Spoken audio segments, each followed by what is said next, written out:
Good afternoon, everyone. We're just going to give everybody a minute to log on, and then we'll get started.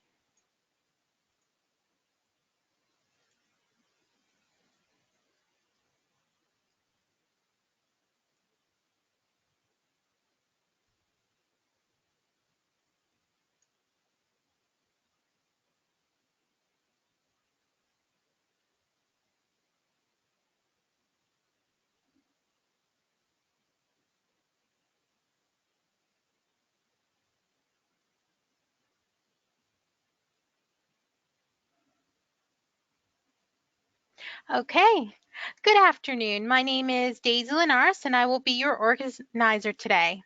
Thank you for joining us.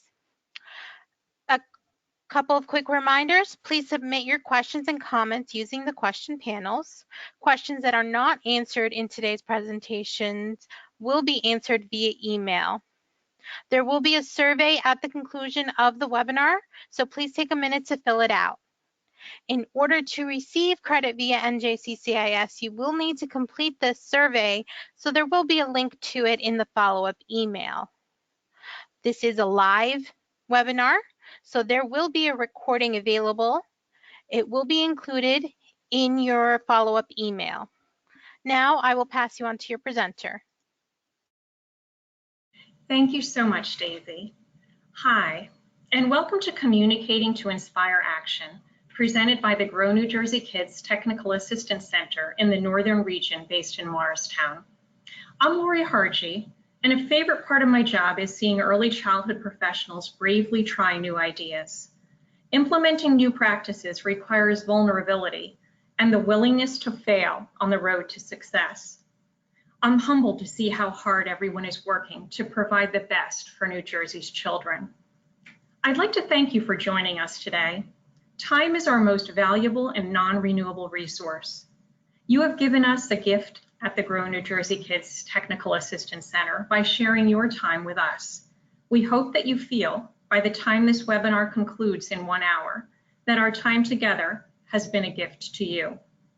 I'm going to let you know that I am feeling some anxiety about today's webinar. I'm nervous about how this is going to come out and concerned that there are no do-overs. This is live. This is real life. I was supposed to record this last week, but due to some unexpected circumstances, I wasn't able to. So now I'm going live. Non-techie Lori and the big wide world of live webinars. What if I mess up? No, not what if I mess up. What will I do when I mess up? Will someone be available to rescue me from my incompetence? How many times will I say, or any number of other fillers? I'm just letting you know there will be a lot of them, so you don't need to keep count. I am very comfortable presenting information in person. I love facilitating learning experiences that include the give and take of audience participation. I love writing audience members' contributions on chart paper and unpacking new ideas. I relish seeing people connect with shared ideas through light bulb moments. I've had the chance to present for decades, and I've been comfortable presenting for a very long time. It's not that I don't get nervous, but I now know what to do with my nerves. I know that this too shall pass, and I'll quickly get into my groove. I've had a lot of practice giving presentations. But if I think back, I wasn't always comfortable presenting in front of an audience. If I think back far enough to my first presentation in front of an unknown audience, I can remember being beyond terrified when I learned just a few minutes before I was scheduled to leave to present a noonday seminar at a local corporation that my boss was coming with me to watch. What? I reached for my trusty bottle of Pepto-Bismol and chugged. My stomach could not have been more tied in knots. I thought I was going to throw up. I thought I was going to die. I wished I would die. I wanted the floor to swallow me up. Then the voices started in my head telling me I wasn't enough. So not only were the employees of said corporation going to learn what a fraud I was, my boss was going to learn that too. What did I, a 25-year-old who recently earned her master's degree and lived with her parents, know about teaching parenting and teaching parents about child development. I didn't have any kids or a husband. I didn't even have a pet. What did I know about being a parent? Truth be told, I did have information to share that the audience found helpful. I didn't die from fear of public speaking, and eventually, with lots of opportunities for growth and practice, I grew to enjoy speaking in front of an audience. But if I had listened to those voices in my head that day that said I wasn't up for the challenge, that I was going to fail, that it wasn't worth even trying, I never would have grown to become the person who I am today. Unfortunately, I haven't learned how to use technology to make interactive learning happen on a webinar. But I need to be honest here. If I expect you to bravely try new things on your journey to improving quality through Grow New Jersey Kids, then I have to be willing to bravely try new things too, even when I'm feeling nervous and inadequate, even when I'm worried that I might fail, especially when I'm worried that I might fail. In order to do my job well, I have to be willing to jump in and vulnerably be part of the struggle by attempting to do something new and investing in the hard work of continuing to work through the challenging repetition until these new ways of doing things become habits. So next time I do a live webinar, I can say, I've got this. I know how to do this. But remember how nervous I was that first time I did one? Let me pause right now to take a swig of Pepto-Bismol. Just kidding. I'm sure that in life, you have learned the same lesson that I have learned, that doing hard things is hard. But being willing to do hard things is the only way to become better at what we do. There is no growth without hard work, no change without struggle. And when we act with boldness, even when we are afraid, when we are brave and courageous in the face of uncertainty, when we push ourselves to do hard things, to look at things from a different lens, to try something new instead of saying, but we've always done things this way, great things can happen. And the more we push ourselves out of our comfort zone, the easier it can become to try something new the next time. And the easier it can be to open up to our staff with vulnerability and true understanding by sharing our own Pepto-Bismol stories as we support them in navigating their unique and individual path to acting with courage as they bravely try new things to improve their practice and increase quality.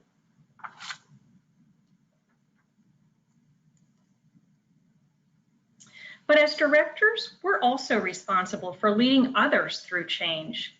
Even if we've become more comfortable than we were in the past with trying new things, some of our staff members may not be. Some of our staff members may be feeling the way I was feeling many years ago upon learning my boss was going to be right in the room during my first corporate seminar, watching me mess up, seeing my incompetence on full display. Staff members may feel this way when their director comes in to do an ITERS or an ECHRS observation. There can be a lot of fear. I love this quote from Erin Hansen. There is freedom waiting for you on the breezes of the sky, and you ask, what if I fall? Oh, but my darling, what if you fly? We'll be talking about how we can help our staff be willing to take the risk involved, to take that chance at flying. Directors of programs participating in Grow New Jersey Kids work tirelessly to inspire their staff to come together as a team to improve quality. The success and ease of a center's journey to ratings frequently hinges on effective communication. What does it take to inspire others, promote a new idea, or have a difficult conversation? How can you position yourself as a leader through inclusive communication that reflects your genuine self?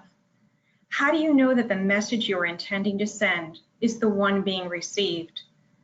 Today, we're going to be talking about articulating with clarity and impact, and I hope you get some ideas that you find helpful. Because it's always important to have a plan, especially when time is short. I want to share my plan for how I'll use the hour we have together today.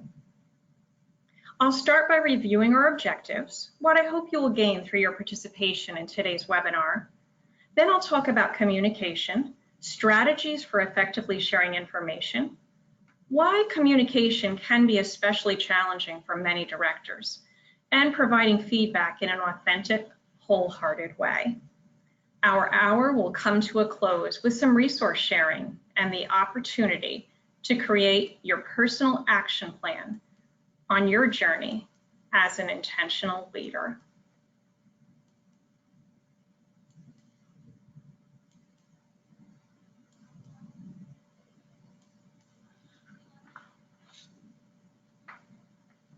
We hope by the end of our time together, you will have had the chance to explore effective communication strategies that support high-quality practices, discovered some new ways to communicate with clarity and listen with intention, and created a SMART goal for improved communication and ongoing reflection as a student of leadership.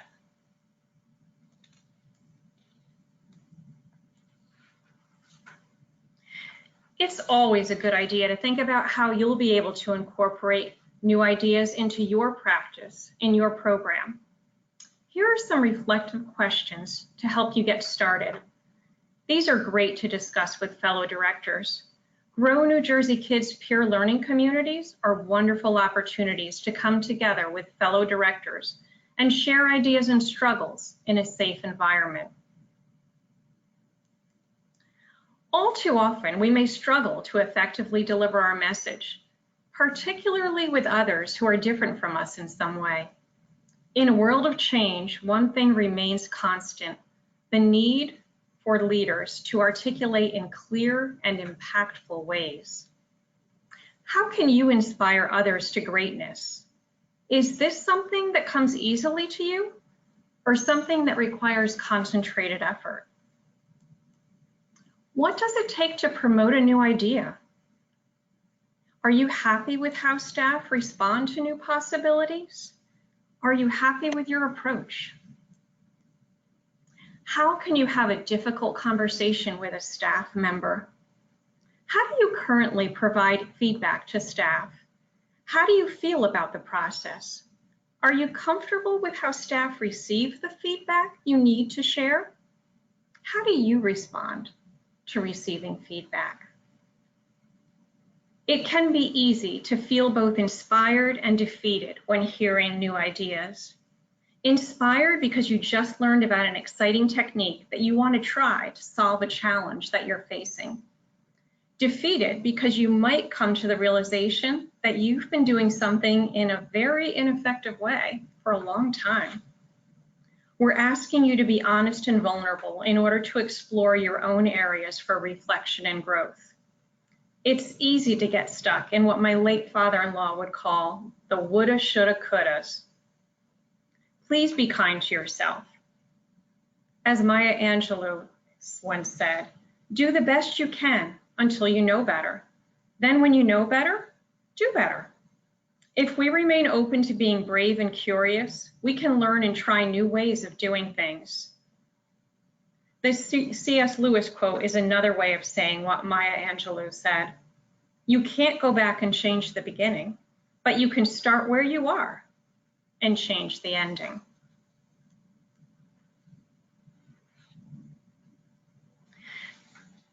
This is something that might be hard to reflect on, but because of what I see and hear happening when I go and visit childcare programs, I feel that it's important to address. It all starts with relationship. In this quote from Dr. Stuart Shanker, I'd like us to substitute the word teacher for child. See a teacher differently, and you'll see a different teacher. See a staff member differently, and you'll see a different staff member. In my experience, and I see it repeated frequently when I visit childcare centers, adults who care for and about children often have an easier time accepting differences in personalities and ways of being in children than they do in other adults. Adults also sometimes have unrealistically high expectations for other adults. As adults, we might expect adults to read our minds about what we want them to do. We might expect them to do things correctly, which of course means exactly the way we would have done them. We might expect adults to perfectly execute something with barely any training because it's common sense.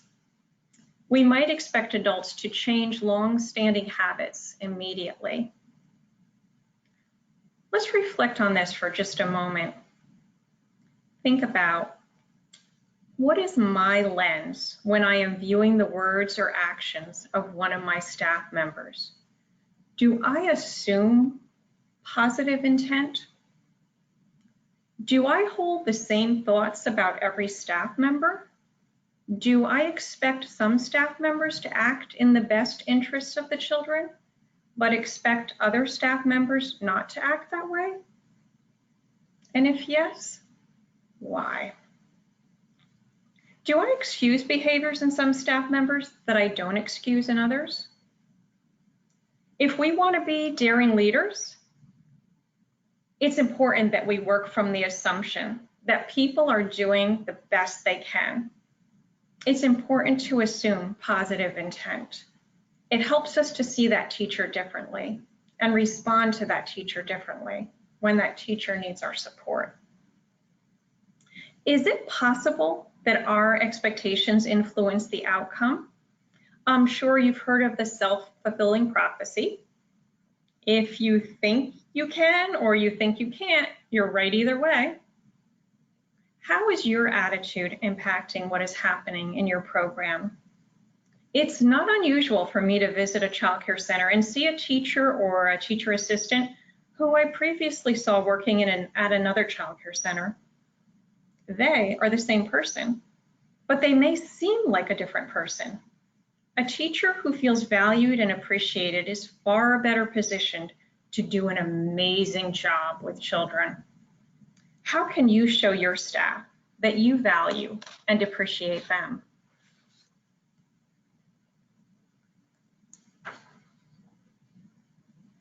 It all starts with relationship. How do you communicate to your staff that you value and appreciate them? When I presented this workshop live, we take some time to have people share what they do. And I'd like to share some of those things with you right now. One suggestion is a gratitude challenge to break down appreciation for teachers into action steps and to make it more attainable. Put it on a spreadsheet. It's not something that needs to dwell in your brain. It's something that you've got written down. And you've got everybody's name on that sheet, and you're making sure that everyone is getting the opportunity to be thanked. Share something positive you notice about each staff member once every week. Schedule it on your calendar. Handwritten thank yous. Become familiar with the 5 languages of staff appreciation, a book. Millennials especially love extra kudos. They are the participation ribbon generation. Flexibility is highly valued by millennials, moms at homes, and semi-retired baby boomers. Be open to flexible schedules and part-time work as a way to express gratitude and appreciation for the hard work that your staff are doing. What about offering great snacks and lunches? Ask your staff what they want. Is that something that you can make happen on occasion? What about promo items? If you offer good quality promo items, your staff are more likely to wear it.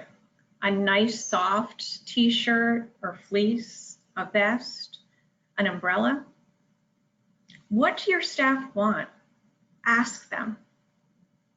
and do your best to provide it. Candy bars on payday, flowers, gift cards that are meaningful to them, to the places that they like to go, individual certificates. What about a lunch out with you, the boss? When long-range program goals are achieved together, what about a movie night or a spa day? Do you offer self-referral bonuses when staff members refer a new family who enroll their child in your program? Do you offer self-referral bonuses when staff members help you find a new staff member?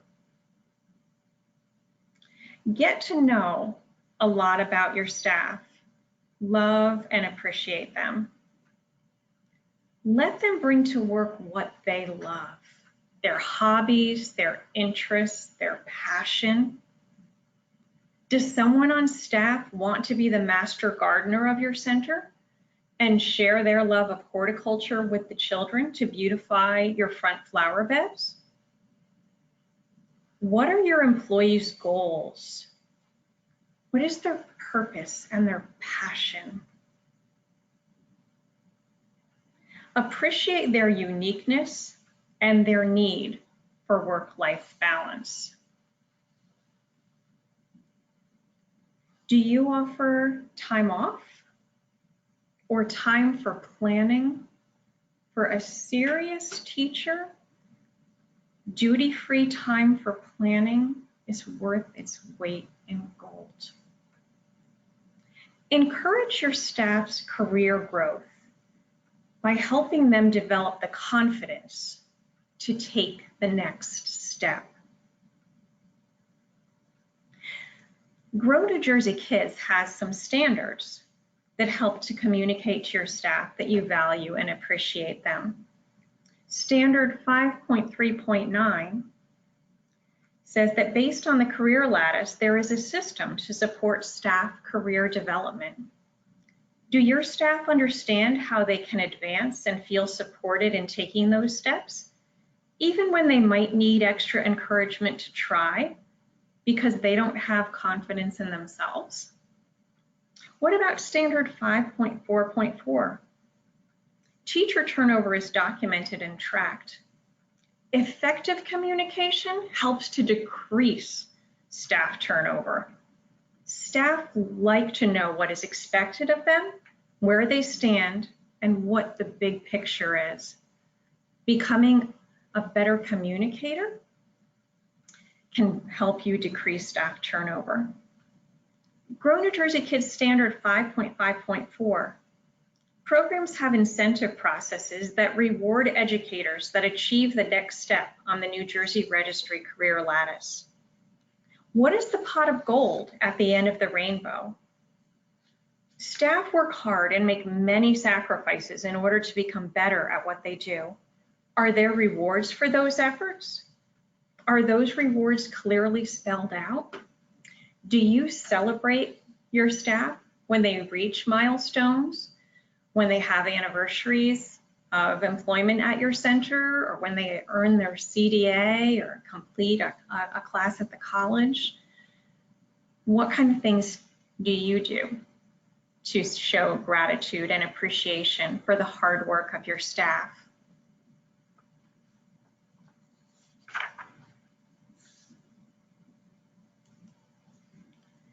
There are directors who have said to me that they don't feel that they should have to go over the top to show appreciation when someone is just doing what is expected of them. This is a dangerous attitude, especially in a low unemployment economy. I counter their suggestion with this. Showing appreciation does not have to be time-consuming or expensive. It does, however, need to be intentional. There needs to be a plan. Feeling appreciated, valued, and respected leads to higher job satisfaction, better performance, and less turnover. Why wouldn't you want this? This is a director's dream. Decreased turnover, better performance, higher job satisfaction. The return on investment is huge. Sign me up. Show gratitude, and you get that gold at the end of the rainbow. So let's review. 5 keys to effectively communicating appreciation. Make sure that praise is specific and personal. This information comes from some research that was conducted about 5 years ago. It said research suggests that people are burning out and not being appreciated enough in the workplace. According to Rath and Clifton, 65% of employees polled said they received no recognition or appreciation in the past 12 months. And Burson research suggests that 80% of large corporations have employee recognition programs, but only 31% of their employees said they feel valued for doing quality work. The truth is, workplace environment can change for the better. Unfortunately, some recognition efforts by managers are misguided and wind up being a waste of time and effort. That's because they're not built on the core principles needed for appreciation to be communicated effectively. So how do we communicate appreciation effectively? We want to make sure praise is specific and personal. The most common mistake managers make is sending communication that is general and impersonal. They send blast emails with no specific meaning to the individual who stayed late to get the project completed. It's better to use the employee's name and tell them specifically what they do that makes one's job easier. Exact same way that you would be communicating with children. It works for adults too. Realizing that other types of actions can be more impactful than words for many people. Some employees do not value verbal praise. For many people, they have grown to not believe compliments from others, expecting them primarily to be an act of manipulation. Other actions can be more impactful for these individuals, like spending time with them or helping them get a task done. Using the language of appreciation that's valued by the recipient can make appreciation more effective. Not everyone likes public recognition or social events. One leader stated, "You can give me an award, but you'll have to shoot me first before I'll go up and get it in front of a crowd." And for many introverts, going to a staff appreciation dinner is more like torture than a reward for doing a good job. They may prefer getting a gift card for a bookstore and staying at home. Find out what they value and communicate in that language. Separating affirmation from constructive criticism or instruction. If you want the positive message to be heard loud and clear, don't follow your affirmation with, "Now, if you would only." Don't give them a compliment and then tell them how they could do the task better. They will only remember the constructive criticism and may not hear the positive at all. Being genuine. Don't try to fake it or overstate your appreciation. People want appreciation to be genuine, not contrived. Negative and cynical workplace environments can be improved. Good things happen when individuals feel truly valued and appreciated for their contributions. Employee relationships are less tense, communication becomes more positive, policies and procedures are followed more, staff turnover decreases, and managers report enjoying their work more. Clearly, when supervisors and colleagues begin to communicate authentic appreciation in the ways that are important to the recipients, positive results are not far away.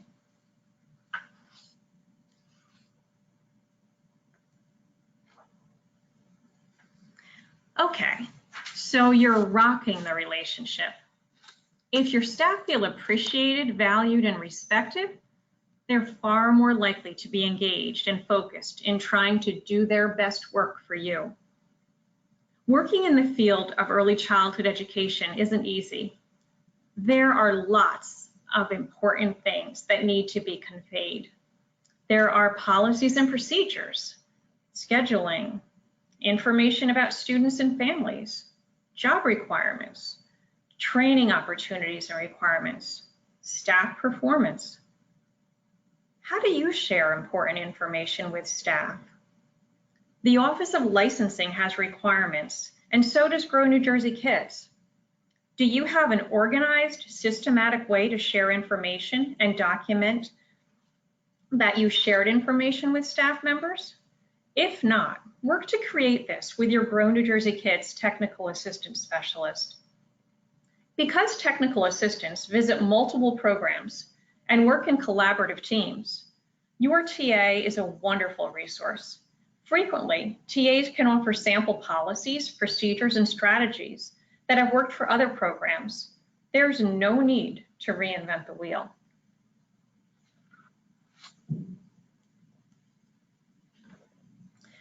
In what ways do you currently share information with your staff?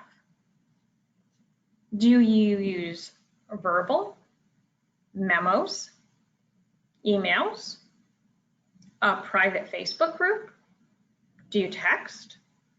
Do you provide performance reviews?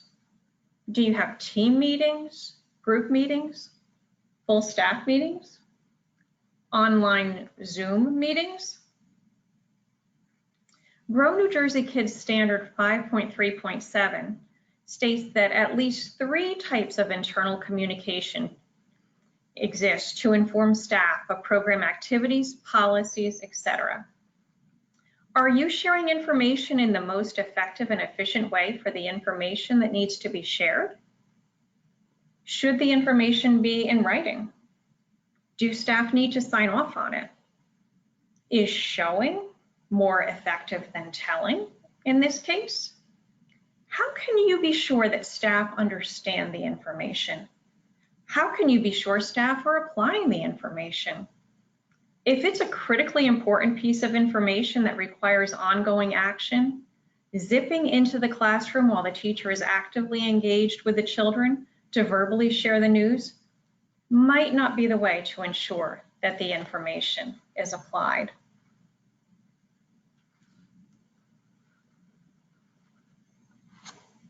Are you choosing the right vehicle for delivering this information? We want our communication with our staff to be effective. Is a meeting the right way? If yes, what kind of meeting? Full staff? Small group? A sit-down meeting? Or a stand-up meeting?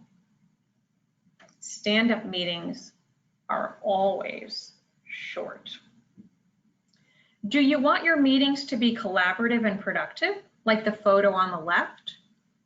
Do your meetings more often feel like the image you see on the right, leaving you wondering if anyone got anything out of being there? Have you ever spent more time getting to a meeting than being in the meeting and felt, really? I drove all this way for what could have been conveyed in a 1-paragraph email? If you decide that a meeting is the right way to go, plan, and plan some more. The time you spend planning for the meeting should be at least as long as your meeting time.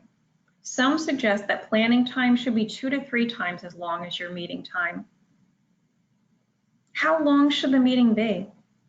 How much information should you try to convey? How can you keep people's interest and engagement? How can you be sure that all the voices in the room are heard? How can you be sure that your staff understand what you need them to understand? Be sure to prepare your meeting agenda in advance and share it in advance, at least a day or 2. People process at different rates, and if you want good participation at the meeting, allowing staff the time to think about what's going to be discussed can help that happen. This topic could be a whole workshop by itself. Wait, it will be. If you're listening to this live, there is still time to register for the New Jersey Association for the Education of Young Children Conference in Somerset, October 18th and 19th. There are lots of specialized workshops for directors, including a workshop I'll be co-facilitating with Carmela McCleary called Engaging, Inspiring, and Effective Staff Meetings. Go to njaeyc.org to download the conference brochure and register for the conference. This topic that we're unpacking today will also be presented in a 2-hour live format with far more content, highly interactive. We'd love to see you there.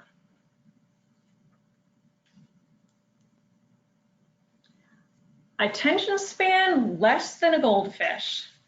Well, that's an attention-grabbing title, isn't it? Is our attention span really less than a goldfish? According to Microsoft Canada, the human attention span is less than that of a goldfish. The most dramatic conclusion, and the one that got Microsoft all of the press attention, is that technology has somehow made us less focused than the average goldfish. This claim, however, is no more than an urban myth, which is based on no real scientific evidence. However, I think all of us would tend to agree that attention spans are short, and we need to remember that when we are planning our communication. According to Learning Solutions magazine, there is a growing movement toward replacing torturous training marathons with brief learning experiences that are delivered as needed, where needed, via the internet, or as can happen easily in the childcare center, in person. The ideal burst training can be defined as 10 minutes of training within 5 minutes of its need to an audience of 1. Busy childcare centers are a great place for this kind of training to happen. See a staff member who isn't remembering the correct diapering procedure according to ITERS? In a non-shaming, non-blaming, supportive, educational way, come alongside her and help her to learn the steps by following along with you. Don't wait to offer the topic at your next team meeting.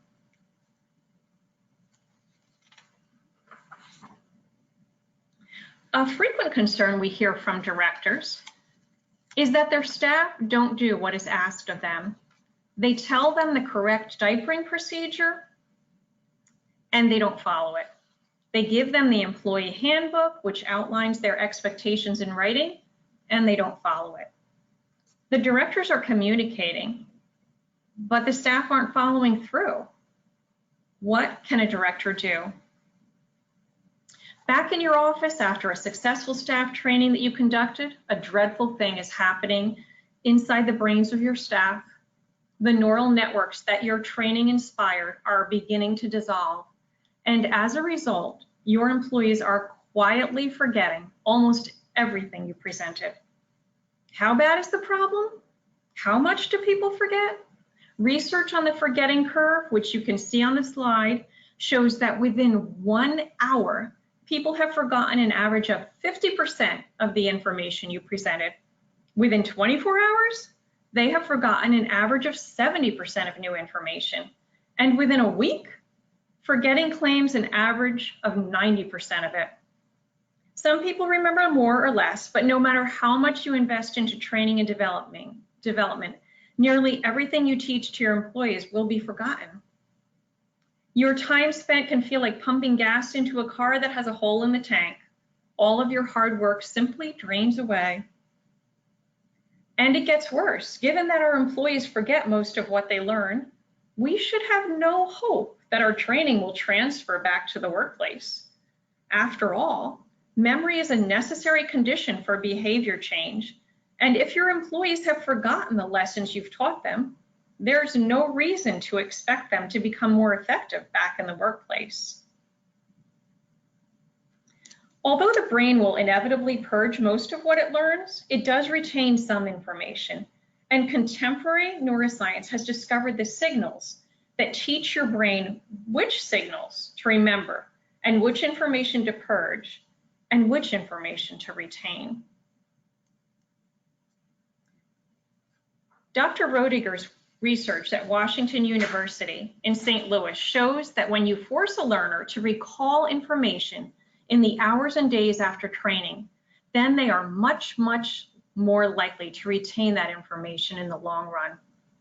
Evidence that when you force a learner to recall information in the hours and days after training, they are far more likely to retain that information in the long run.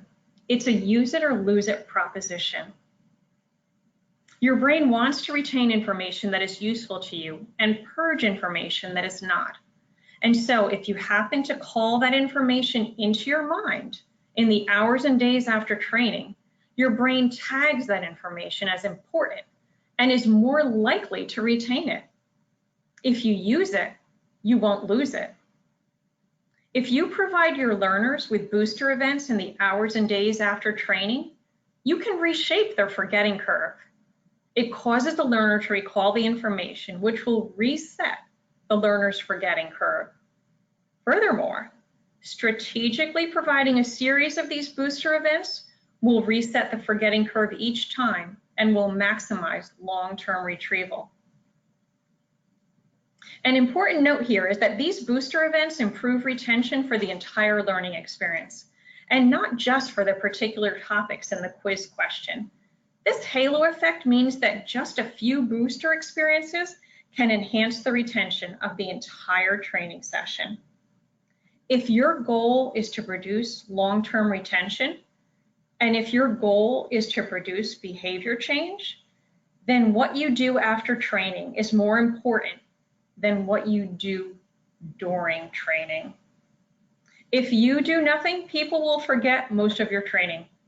However, if you provide them with a series of booster experiences, you will signal the learner's brain that that particular information is important, and in turn, they will be far more likely to remember it.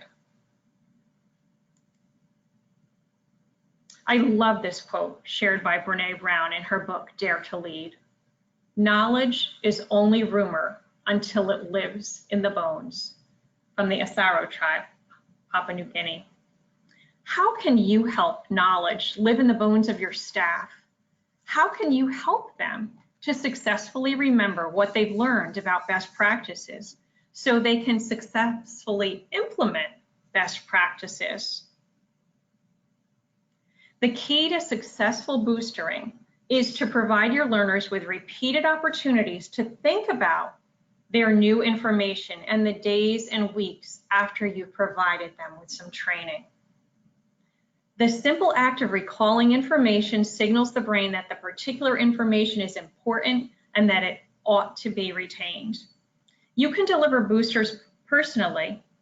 For example, you or another designated staff member can quiz employees in a fun way in the days and weeks after training, or people can receive boosters via email or a website using automated tools.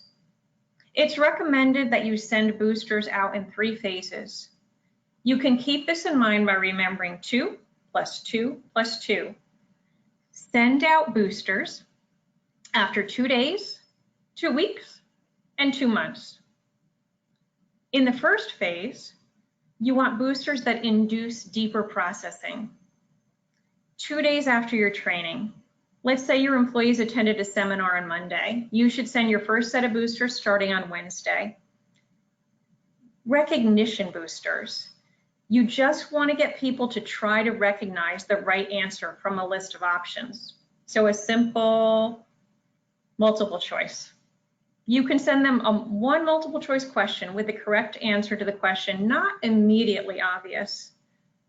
When all the answers are potentially the right answer, the student has to really think about it. This induces a deeper level of processing, which will help long-term retention. In the second phase, 2 weeks out, boosters that generate application ideas. In a generative booster, the learner does not just recognize the right answer from a list. Instead, they have to think about the topic and then create an answer out of their head. A fill in the blank is a good generative booster. This type of question gives the learner a chance both to retrieve the information and to think about applying it to their daily job. And the third phase, 2 months out, boosters that elicit examples of use.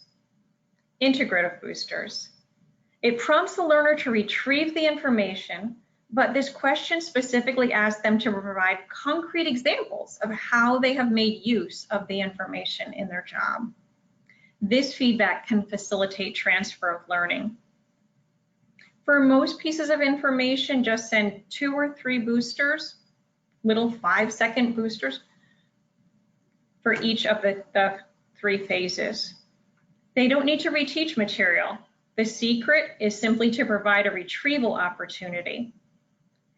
Boostering can significantly improve your employees' long-term retention. And it can help you collect valuable data about the efficacy of your training. For example, during the first phase of the 2+2+2, you should carefully examine which questions your employees get wrong. If you note that most students get a particular question wrong, this information will help you recognize shortcomings in your training program.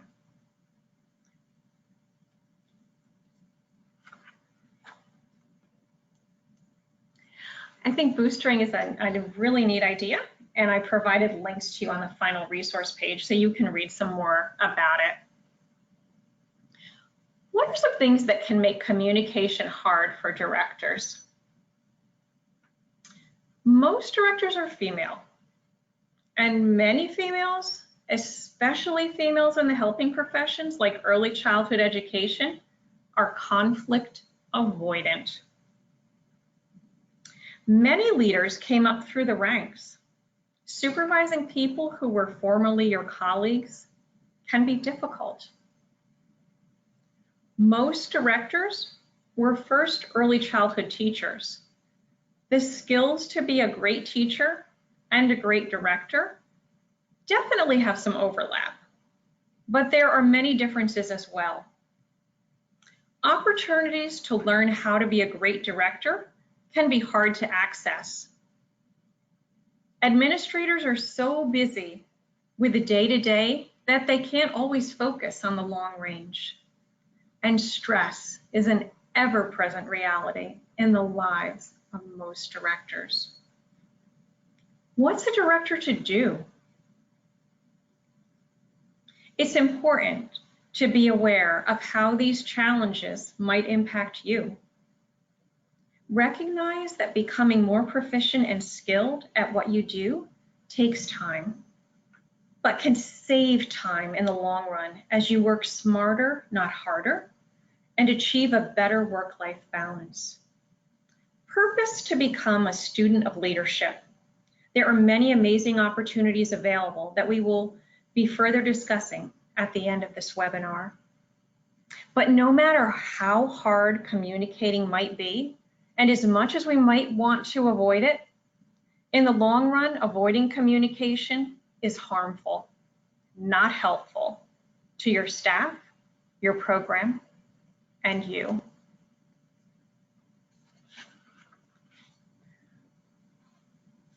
On your screen is a little image of Renee Brown's engaged feedback checklist. We have this available to you in our resource collection as part of this webinar. It's also available as a free download on her website. What this checklist provides is a guideline for readiness to sit down and give feedback. It's something that I highly recommend that you do before you sit down to give feedback. It'll help you to determine, are you in the right headspace to give feedback that will be both productive and well received.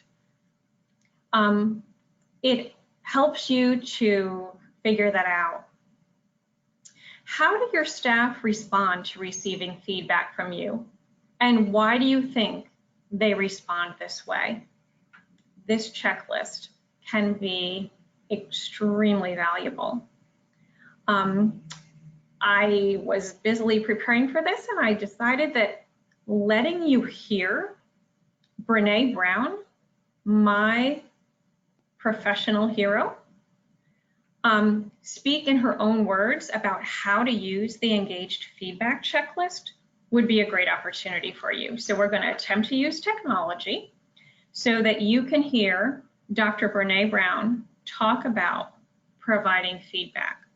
One of the most challenging things that many leaders have to do. Daisy's going to take it away now, And we hope that you will be able to hear Dr. Brene Brown describe this engaged feedback checklist.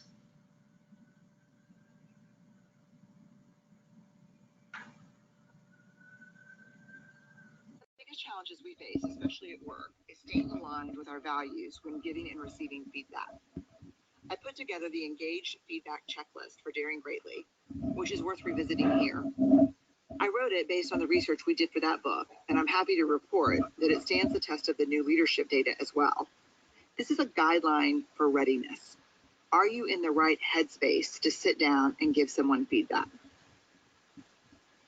Number one, I know I'm ready to give feedback when I'm ready to sit next to you rather than across from you. Often, sitting across from someone is not just about logistics. It reflects that we think about relationships as inherently adversarial. Maybe it's okay to occasionally sit across from someone, but if there's something huge between you, then a massive desk is only going to create more distance. It's also a representation of a power differential. Number two, I know I'm ready to give feedback when I'm willing to put the problem in front of us rather than between us or sliding it toward you. A big lumbering issue between two people is very different than sitting next to someone and putting the issue in front of both of you so that you can look at the problem from the same perspective. Often, this requires a shift in language from "you are wrong here" to "there's something that needs to change." It's a completely different physical, cognitive, emotional, and spiritual experience when someone is on your side and helping you through the hurdle rather than pointing out your participation in the problem. Number three, I know I'm ready to give feedback when I'm ready to listen, ask questions, and accept that I may not fully understand the issue. Often, in the midst of a feedback session, we forget that we're supposed to be facilitating and fact-finding from a place of curiosity, not lecturing. When we lecture, we're typically focused on getting it over with, on shoveling one lesson into one session. We want to get this difficult feedback or hard conversation over with, and we certainly don't want to string it along over multiple sessions. Instead of doing this, we must lean into our grounded confidence. Here's what I'm seeing. Here's what I'm making up about what I see. I have a lot of questions. Can you help me understand? Then dig in. Take notes, ask questions, followed up by, I need some time to think about this. Can we circle back tomorrow? I'll come to you if more questions come up, and if you have questions, please come to me. Number four, I know I'm ready to give feedback when I'm ready to acknowledge what you do well instead of just picking apart your mistakes. This can be tricky. Sometimes there's a crisis, and sometimes there's a work product or a deliverable that has a tight timeline. It's not coming along according to expectations. In those moments, it doesn't always feel authentic to sit down and say, hey, thanks for your time. Here are the 3 things you do well. When you're dying to cut to the chase with, hey, this is not right, and it's due at 5 o'clock. But the latter doesn't serve. I think back to Kim Blanchard's wisdom and how catching people doing things right is so much more powerful than just angrily listing the mistakes. It takes 2 minutes to say, hey, I know this is due at 5 o'clock, and the executive summary looks pitch perfect. The tables need some serious work, though. What does support look like? Number 5, I know I'm ready to give feedback when I recognize your strengths and how you can use them to address your challenges. I believe a strengths-based feedback style is the best approach, in which you explain some of the strengths or things that they do really well that have not been applied to the current situation. For example, hey, one of your greatest strengths is attention to detail. You absolutely do sweat the small stuff, and it makes a big difference in our team. As I look at this, I don't see you applying that skill here, and we need it. If you're in such a state of anger that you cannot come up with a single positive quality that this person possesses, then you're not in the right headspace to give good feedback until you can be less emotionally reactive. Number 6, I know I'm ready to give feedback when I can hold you accountable without shaming or blaming. Unfortunately, many of us were raised in families where feedback came in one of only 2 packages, shame or blame. Giving productive and respectful feedback is a skill set that most of us have never learned. It can be helpful to think through a conversation and make note of where it might get shaming. When you acknowledge your potential to go to that place, you're in a safer mindset to avoid it. Number 7, I know I'm ready to give feedback when I'm open to owning my part. If you're not ready to own anything, if you're convinced that you did nothing to contribute to the issue, you're not ready to meet. As I mentioned in the call to courage, I've never seen a situation that required feedback where the person delivering the feedback didn't own some part. Number 8, I know I'm ready to give feedback when I can genuinely thank someone for their efforts rather than just criticizing them for their failings. Look for opportunities to call out the good. I want to share some feedback with you about the phone call. I think you did a really good job putting a time fence around this project with our clients. I know that was very difficult. I think you kicked ass on it. Number 9, I know I'm ready to give feedback when I can talk about how resolving these challenges will lead to growth and opportunity. Be prepared to discuss what needs to change within the context of productive feedback and career tracking. What I'm asking you to change ties directly to what we've talked about as one of your personal growth areas or one of your personal challenges. It's essential to tie what you're observing to what's important for the people you're talking to. And last, number 10, I know I'm ready to give feedback when I can model the vulnerability and openness that I expect to see from you. If you're expecting someone to operate from a place of receptivity, then you had better show up open, curious, vulnerable, and full of questions. We have to model the behavior. We can't hold ourselves to a different set of expectations and standards. If we come in defensive, guarded, and ready to kick some ass with hard feedback, that feedback will bounce right off someone sitting across from us who is also going to be defensive, guarded, and ready to kick some ass.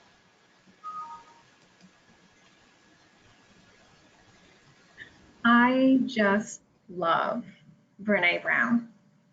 When I got her audiobook, Dare to Lead, I could not stop listening to it. I am definitely well into my teens in terms of the number of times I have listened through that book. Now I have a pretty decent sized commute, but I find new wisdom in what she has to say.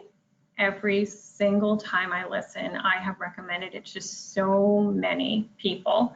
And if you're not familiar with her work, I encourage you to go get your copy from the library. I hope you don't have the same library that I do because I keep renewing it until someone else asks for it. But she's got some good stuff to share, really great stuff to share. So continuing to grow as a leader, it can be lonely at the top, but it doesn't have to be. What are some things that you can continue to learn about? What are some things that you can continue to do as you become more and more involved and enmeshed in learning to do new things as you move towards higher and higher quality and Grow New Jersey Kids? Peer learning communities are a great opportunity to get together with like-minded directors and talk about your struggles and your successes, working with your technical assistance specialist who's there as a resource for you, growing your leadership team through delegation so that you're not by yourself at the top, that you've got lots of people there supporting you in official ways. Brene Brown, Simon Sinek. Another favorite resource of mine is a book by a young author called, her name is Kristen Hadid, Permission to Screw Up, How I Learned to Lead by Doing Almost Everything Wrong. It's the story of a college girl who inadvertently started a business empire, all because she wanted to buy a $99 pair of jeans. Her story is about leading her team of students, young, low-paid, underappreciated, doing difficult physical labor. So many parallels between her employees and staff in childcare centers. I found this to be really, really full of important lessons. NJAEYC, NAEYC, conferences, webinars, Exchange Magazine and Exchange Every Day, all great resources as well. So go achieve your goals. You are capable of amazing things. What amazing things are you going to achieve? If you're serious about achieving your goals, you'll want to write them down. Write down your intentions, because goals that aren't written down are just wishes.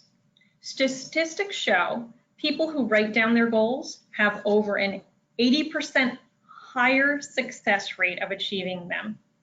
Let me just repeat that. People who write down their goals have over an 80% higher success rate of achieving them. You have your pencil? Start a goals journal. Make sure they're SMART goals: specific, measurable, achievable, results-oriented, and time-limited. Write down your compelling reason for wanting the goal. What is one thing you'd like to do as a result of this webinar? What is your SMART goal for achieving it?